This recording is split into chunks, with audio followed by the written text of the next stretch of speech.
For the past few days, I've been playing the Madden 22 beta on next gen, and here are my thoughts. We're going to be breaking this down into 4 categories, and at the end of this video, I'm going to show you guys a blitz that I found in the beta that I think is going to be really, really good come launch day, so make sure you stay to the end of this video. We're going to be talking about the feel of the game, what I think the meta is going to be, next gen versus current gen, which is a big deal, and then whether or not I just think the game is good or bad so far at this point, all right? When we're talking about the feel of the game, honestly, I got to be 100% real with you guys. The game feels different. It's probably the most different the game's ever going to feel to you, going from current gen Madden 21 to next gen Madden 22. Now, if you already played next gen a little bit, you have a little bit of an idea. It feels smoother than Madden 21 next gen, but it feels different, all right? It really, really does. Usering feels way different. Using it is a lot clunkier. It feels like overall your players are more stuck in sand. Lateral movement, going sideline to sideline, going horizontally on the screen, is a lot harder. All right, you feel, I think COD, change of direction, for those of you who aren't familiar with what COD means, it's not Call of Duty, it's very, very important. I think 90 COD is kind of the word on the street that I'm hearing. That is going to be pretty significant in this game. I haven't got a real chance to test it too much myself just because I've been kind of like just playing the game, trying to get a feel for it, right? But usering feels a lot different. I will say usering going vertically up and down, you know, end zone to end zone, you're able to animate pretty well on it, things still. You're able to get back pretty well on things still, I think, so far. Linebackers still don't really animate, but safeties that linebackers do, that really hasn't changed a ton. And honestly, some people will like this change to the usering system because some people think going sideline to sideline is overpowered right now, which with the strafe bursting that was in Madden 21, it kind of was at times, depending on if the person was strafe bursting or not. I'm not super crazy about the horizontal movement being a little bit clunkier, like more stuck in mud-ish, but it is what it is. Running with the ball is a huge thing that honestly I'm excited about, that it feels way different.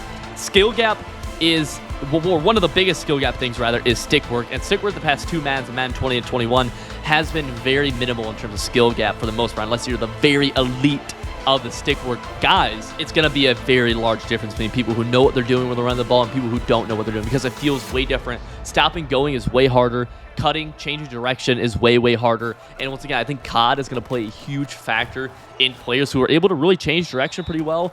And I think just little skill gaps can play a huge factor. People who can stop and go pretty well. Overall, though, I've kind of alluded to this. The game looks and feels slower.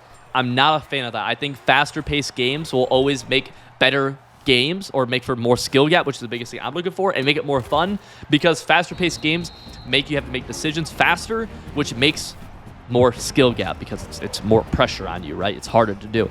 But going into talking about the meta, there's a few things, right? I think this game's going to be very pass-heavy. I think this game's going to be very blitz-heavy, and I think momentum is going to play a huge factor. Momentum, like, that's literally insane. If you want to learn more about momentum, by the way, check out the top of the description in the pinned comment. Eric Rayweather, I linked his video of the beta impression, but he also has other awesome videos talking about all the new news, and he can elaborate more on momentum. But pass-heavy, blitz-heavy, momentum playing a huge factor, all right? And the reason I say this is because zones are bad.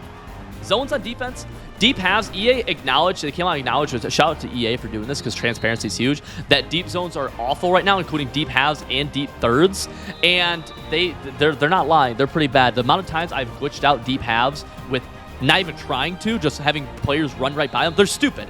It's like literally like a preschooler out there playing a deep half, and I'm just running by them with an NFL caliber athlete. Literally an NFL wide receiver, Marquise Goodwin, going up the sideline, like just running right by them. It's great on offense, except for when you have the deep half and then you have to worry about Marquise Goodwin going up the sideline. Doesn't matter, right? But I do think it's going to be pass-heavy for that reason. Gunslinger is still going to be a pretty needed thing inside of MUT. Obviously, if you're more of a Reichs player, not as necessary. But inside of MUT, you're going to see Gunslinger being very, very used. Cover 2, like I just said, the deep halves are really stupid. And then cover 3, they're not as stupid as they just don't really play a whole lot. Like, they don't react to the ball very well, which means that you can be a super seaming demon with your 5 wide, 4 verticals and attack the seams. They're not going to really the deep middle third and deep outside thirds are going to do a very bad job of it, of really kind of playing that. And in terms of being blitz heavy, I think there's 2 reasons for this. One, they brought back contained blitzes. So basically your slot corner, if you bring him inside, right, you can put him in a contain, and he actually gets a really good jump on the ball and a really good jump on the snap, unlike last year where it could, because they kind of mess with contains, meaning that slot corner blitzes, think about something like nickel blitz if you're familiar with that, is kind of back, and these can be kind of OP, especially when they're coming off the opposite of the halfback side. So when you mix in the bad zones with a good blitz, it makes for a pass-heavy game, and also it makes for kind of a good game. It makes for a very skill gap game, makes for a very fun game. A big reason I also think it's going to be pass heavy is that running with the ball feels so different. People aren't going to be able to literally run the ball as effectively because they don't have the stick work. They're going to be running into blockers all the time. They're not going to be making people miss, which is a good thing. I'm happy about this. That's awesome. It's going to make for more of a skill gap game. Bad zones and a good blitz and good passing. It makes for a fun game, an enjoyable weekend league experience. It means you're not going to be playing Eric Dickerson shoving his you-know-what down your throat, right? It's not fun. It's not fun for anybody. It's not fun for me. It's not fun for, I mean, it's probably fun for the guy doing it, but anyways. Momentum playing a huge factor. I don't really have a good understanding of momentum. I'll be honest with you guys. It's weird. It probably shouldn't be in the game, if we're being honest. It really shouldn't be in the game. It really shouldn't be in the game, EA. I'm hoping that it's only in arcade and simulation, but I'm pretty sure it's going to be competitive. I don't know how they're going to play, how they're going to use it in MUT, because home field plays some kind of factor on it. And I don't have a great understanding of how home field really plays a factor on momentum or any of that, and I don't know how they're going to implement that in MUT, because literally home fields just decided randomly when you load into games, so that'd be a pretty unfair advantage for me and you to load into a game, and I have natural momentum on my side because EA let me be home. I'll take it, but I don't really want that. And I've seen some wild things where I get to see, when I have momentum, I get to see other people's routes, and I get to see or if they have momentum, my play art will squiggle and I can't see it very well. That's pretty frustrating. It's not very fun. So yeah, getting off of the meta, that is what I think it's going to be. And that's an exciting meta, by the way. That is a good, big deal. Next gen versus current gen, though, going into the next topic, that's where things are a little weird. This beta is next gen, which means current gen, I have no idea what it looks like. Nobody does, really. To my knowledge, nobody does. Probably EA hopefully does, but no one does. Some people are alluding that it's just going to be Madden 21 copy and pasted. I don't believe that for a second. That's just stupid. That's kind of more ignorant thinking. Maybe I'm wrong. I hope I'm not wrong, but it seems like it's more ignorant thinking to kind of say that. I don't see that being the case. Unfortunately, it seems like there's a pretty big split between people going next gen and current gen. I don't know which I'll be playing on next year yet in Madden 22. And then one other thing I wanted to allude to, circling back to the meta idea, is that all of the things I said with the meta could easily be erased by one OP X factor at any point, whether it be a defensive line X factor, a running ability, something like that, and a ball carrier move, something like that.